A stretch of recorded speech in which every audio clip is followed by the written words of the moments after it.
ipasa ang Anti-Elderly Abuse Act.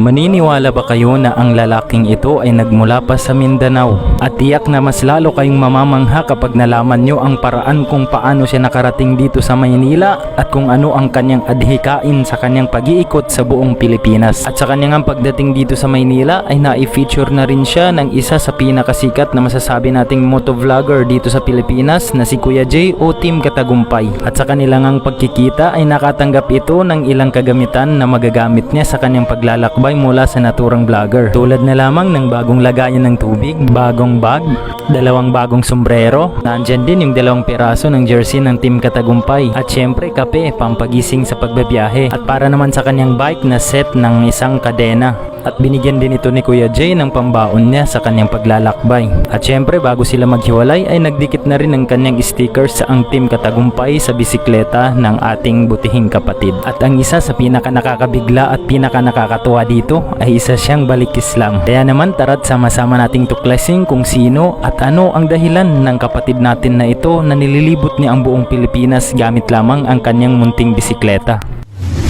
So yun mga kaalam, nandito tayo ngayon sa Masjid Muhammad sa Parañaque City. Dito po tayo nagbigay ng khutbah sa pamamagitan ng pag-request sa atin ni Grand Imam ng Masjid Muhammad sa Parañaque City, si Sheikh Habib Abidin. Ayan siya sa tabi natin. Kakatapos lang namin magmerenda ngayon doon sa Mon Kebab Restaurant. May napansin tayo, yung pinainom natin, yung binigyan ni Ustad kanina ng tubig. Siya ba yun? Siya? Okay, so siya pala yun. Balik Islam pala yun. Hindi natin lubos sa kalain na siya pala ay kapatid natin sa pananampalataya. So, tanungin natin si Kuya, interviewin natin si Kuya kung saan siya nanggaling, gaano kala yung pinanggalingan niya, at kung ano hangarin niya sa buhay sa pagbibisikleta niya. So, Kuya, pakilala ka muna sa mga viewers natin. Magandang hapon po. So ako po pala si NLG Matunding. So from Bukidnon. Ako po ay umiikot sa buong Pilipinas at pang 24 po na probinsya ang Laguna at pang 25 po itong bahagi po ng Metro Manila. Mashallah, ang layo ng pinanggalingan. So ilang ano ka na Kuya naglalakbay? Pang 1 year po ngayon na araw po, January 5. Grabe, 1 year na daw siya ngayon. So subhanallah. Kailan ka nagsyahada pala Kuya? Kasi nasabi nila April po. April po sa Tawi-Tawi. Sinong nagpasyahada sa'yo? Yung sa Religion Affairs sa Tawi-Tawi. Kaya hindi mo na matandaan yung pangalan?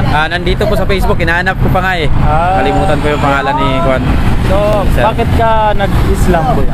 Bilang parte po ng aking sakripisyo ay bahagi din po siya ng mitsa ni Prophet Muhammad po na naglakbay para sa sakripisyo din po. Pero yung sakripisyo po na ginagawa ko para po sa ating mga SK o sinaunang kabataan o yung ating mga lolo at lola po para sa kanilang proteksyon. So, yun yung hangarin mo, yung nais mong iparating sa buong Pilipinas. Ano yung pinaka minimithi mo o nais mong iparating na mensahe sa lahat ng mga Pilipino nakakapanood dito? Ito pong aking paglalakbay ngayon ay meron po itong talakayan na nagpapaloob po sa House Bill 4696, Anti-Elderly Abuse Act. Ito po ay tatalakayin sa ating batasang pambansa at sana ngayon po na buwan na taon ay maging isang batas na ito. At nang sa ganon, lahat po ng mga senior citizen na nakaranas ng mga pang-aabuso ay makuha po nila yung benepisyo ng bill na siyang sinusuportahan ko po. Sa presensya ni Paulo Duterte, ang 1st District Representative Congressman ng Davao, ng anak ng ating former President Tatay Digong. So, balak mo Kuya pumunta sa Senate? Yes po. Bukas sana kaso Sabado. So, bukas ay mag-coordinate na lang ako sa Port Santiago sa office po ng National Museum kung open po sila para ma-arrange po yung aking pag-courtesy sa presensya po ng ating batasang pambansa at may harap po ito sa ating mga mambabatas. Okay, napakaganda ng hangarin ni Kuya sa kanyang pagbabiyahe. Isipin mo, nagbike lang siya. Nagbike lang talaga siya. Tignan niyo, ipapakita natin mamaya yung sinasakyan niya mula Bukidnon Kuya, no? Yes po, Bukidnon po. Mula Bukidnon hanggang nakarating siya dito sa Maynila, nagbike lang siya, sidecar. Nakakatawag pansin ito kasi napakaraming pirma. Makikita niyo dyan, napakaraming pirma. So ano pala yung mga pirma dyan Kuya? Lahat po yan, mga pangalan ng ating mga kababayan na nakasaksi. At syempre yung mga munisipyo na natulugan ko po, yung mga staff ay pumirma dito. At yung mga banner na kinabit bilang patunay na ako po ay nakadaan sa kanilang bayan. At pati na rin sa mga sticker. So yung pala yung mga stickers dito na nakadikit. Kaya pala sobrang daming stickers dyan sa bike ni Kuya. at mga pirma kasi yan daw yung patunay na dami ng taong nakasaksi sa kanyang paglalakbay at yung mga stickers na naidikit niya dito. So may mga vloggers din na kilala na pumunta Yes po, sa iyo, kuya, si no? Kuya Katagumpay po, Ayan, namit po kahapon. Si Kuya Jay sa kanyang shop po. So sa kanya yan galing. Opo, galing po ito sa kanya. Mashallah. So napaka ganda ng hangarin ng kapatid natin na ito. So isa pa bilang panguli, kuya, di ba nakapagsyahada ka? Paano ka nakakapagsala? Last nakapagsalat ako sa Gimaras doon po sa mosque. Pero pag meron pong mag-sponsor ng hotel ay pinapracticize ko po yung pagsasalat talaga. Kasi by the process pa yung pagsasalat. So nanonood pa ako ng mga lecture sa ating mga kapatid na Muslim na nagpapadala ng video paano i-process yung pagsasalat. Alhamdulillah. So paano mo natuntun tong lugar na to, kuya? Bali napadaan lang ako dito at naghahanap talaga ako ng barangay na mapasilungan kasi hindi ako pwedeng malubugan ng araw dahil sa biyaheng ito delikado pag wala ng sikat ng ating sinag ng ating bukang liwayway. So kailangan may araw pa talaga ako bumiyahe at hindi malagpas ng alas 4 hanggang alas 3 lang. So minabuti ko na lang na makipag-ugnayan dito at akala ko kasi barangay. So nung nalaman kong ito po ay Muslim community, kaya ako po ay nalulugod at nagpapasalamat na mga kapatid pa lang nandito. At syempre gawa na rin yan, nandito po yung ating mosque. So baka makapagsabay din po ako sa pagsalat at ma-prepare ko po yung process ng pagsasalat ko. Para sa kalaman mo, kuya, yan si imam natin dito, ang imam dito sa masjid, yung nagbigay sa'yo ng tubig. Ay, Siya yung imam natin dito sa masjid ito. So sa kanya ka makipag-usap mamaya. Sige. So paano yan, kuya? Pag uwi mo, magbabay ka pa rin? Depende na lang po yan sa ating national kung ano po yung arrangement. Kasi sila na po yung masusunod pagdating dito.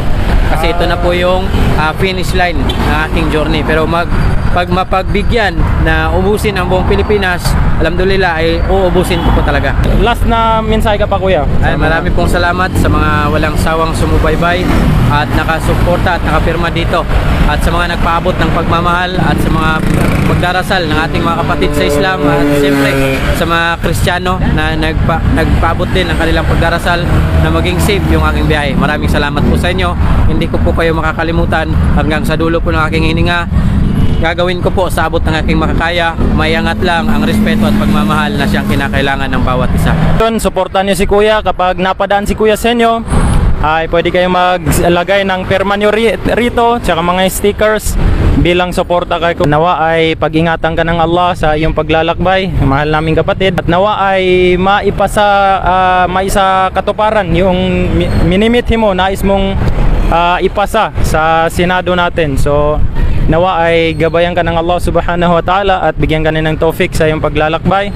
So hanggang dito na lang, magpapaalam na kami. Nandyan din yung mga kapatiran natin nakapaligid sa atin, at yun yung Grand Imam natin sa Masjid Muhammad, Paranaque City, na si Sheikh Habib Abidin. So hanggang dito na lang, syukran.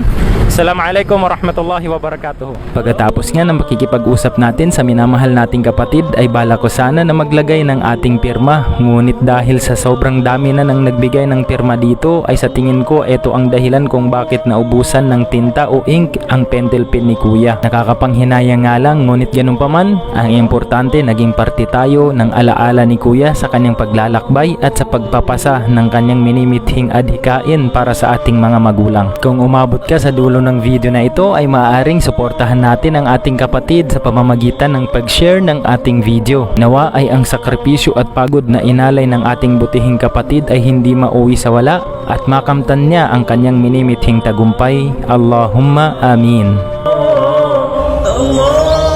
Muhammad Kana an Clips.